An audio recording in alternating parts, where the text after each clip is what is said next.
My name is Jesse Szemkus, and for this assignment, I decided to look at coincidentally one of my favorite poems, Ozymandias by Shelley.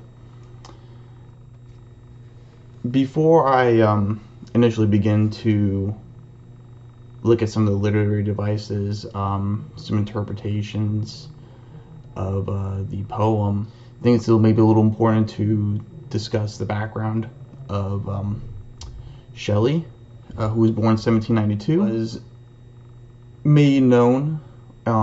He became popular following a pamphlet, The Necessity of Atheism, which was essentially an attack on religion. I find this important to note because since he is grouped within the Romantic movement and is most definitely a Romantic poet by style and philosophy, he was still quite rational minded and was quite heavily influenced by a lot of Enlightenment thinkers who fell under the empiricist school.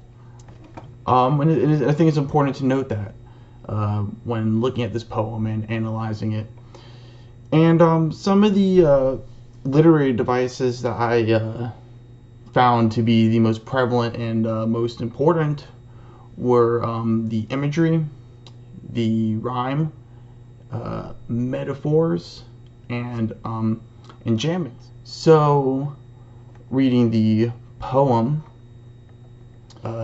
you can very clearly see right off the bat some of these devices, such as the rhymes that make up the poem. He wrote this poem in a sonnet with an iambic pentameter. I met a traveler from an antique land who said, "Two vast and trunkless legs of stone stand in the desert. Near them, on the sand, half sunk of shattered visage lies, whose frown and wrinkled lip and sneer of cold command tell that sculptor well those passions red, which yet survive, stamped on these lifeless things, the hand that mocked them and the heart that fed. And on the pedestal these words appear, my name is Ozymandias, King of kings, look at my works, ye mighty in despair. Nothing beside remains.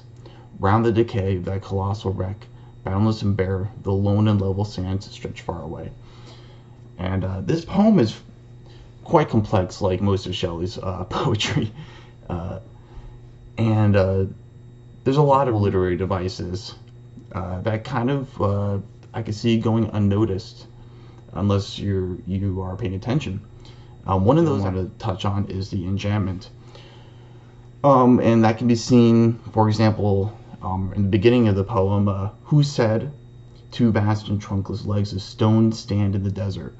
He does not use any punctuation in there, no stopping at all, there's no pauses or anything in that. It is a very fluid sentence. It is a very fluid way to express one's thoughts. Imagery is probably the most significant literary device in this poem in particular. It is a very descriptive and very detailed poem. Lines like colossal wreck, boundless and bare, the lone and level sand stretch far away. Lines like half sunk a shattered visage lies, whose frown and wrinkled lip and sneer of cold command tell that its sculptor well those passions read.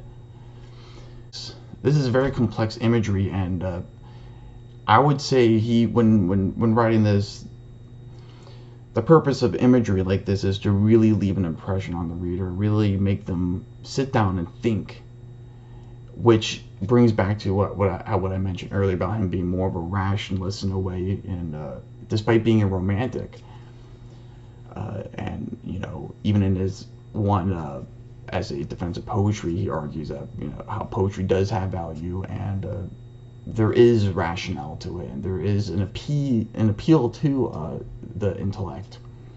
And a poem like this is a really good example of that. It's a poem that really it's a poem that really can make you think,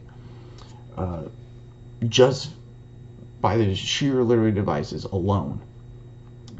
The theme of the poem obviously is about man's hubris, the hubris of rulers, how, rulers throughout history have built these grand and these grandiose empires and kingdoms, and with time these kingdoms fall apart. They collapse over time, and all that's usually left of this of the ego of these rulers is just these, in Shelley's words, colossal wrecks, boundless and bare.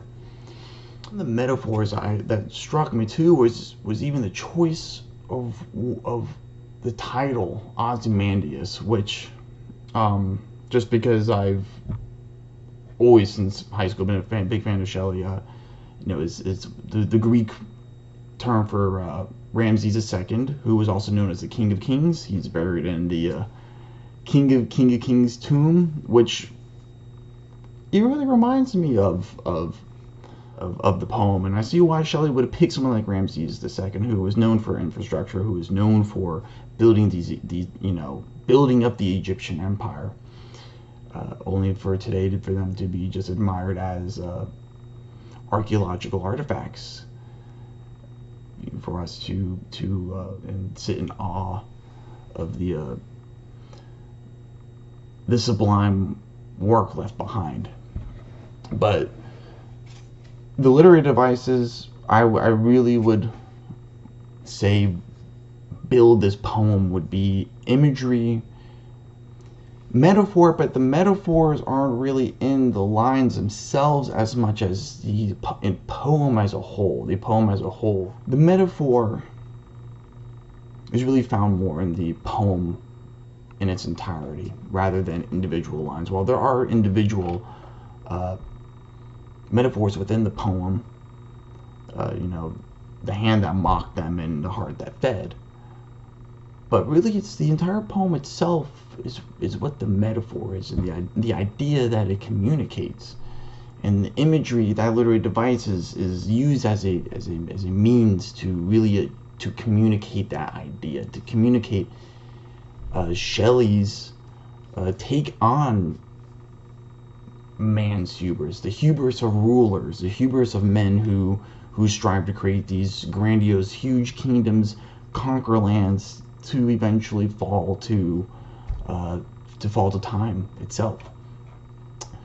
And some other ones I've noticed, like the enjambments, I added, and in the rhymes added more of a aesthetic appeal to it. But all in all, this is one of my favorite poems. So I'm very happy I got to analyze this. Thank you.